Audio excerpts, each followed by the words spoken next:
We have transacted cases before where the seller actually sold the house to a friend or sold a house to, I don't know, like my son's classmate's father or something like that.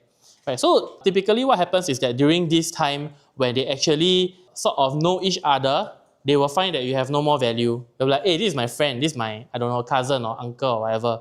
Yeah, we just family to family transact amongst ourselves. Actually, we also don't need you.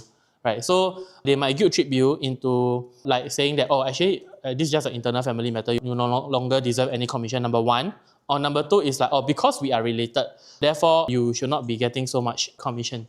Right, so I think this is a harder situation for you to bypass because of the intricacies involved. So typically, what I will do is that this will be a very good practice to have a viewer registration log. So what happens is that this viewer registration log also synergizes with the defense for the first dark spell, because every time when someone comes to visit your place, right, okay, what you should do is that you should have a viewer registration log stating the name, ideally the last 4 digits of the NRIC number of the buyers, as well as the phone number. And critically also in your viewer registration log, I think you will have to state whether are you a direct buyer or are you represented by an agent.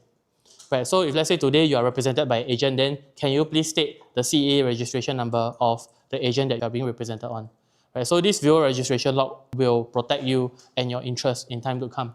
Right, so sometimes if you suspect that you have been sort of bypassed by someone, a very good habit to do is after the end of the entire completion and everything, go and buy the POI of the unit that just got transacted, so that you are able to see who is the then owner of that new place. And if the owner coincides with someone in your viewer registration log and you do not get any commission, then I think you have grounds to sue for your commission back.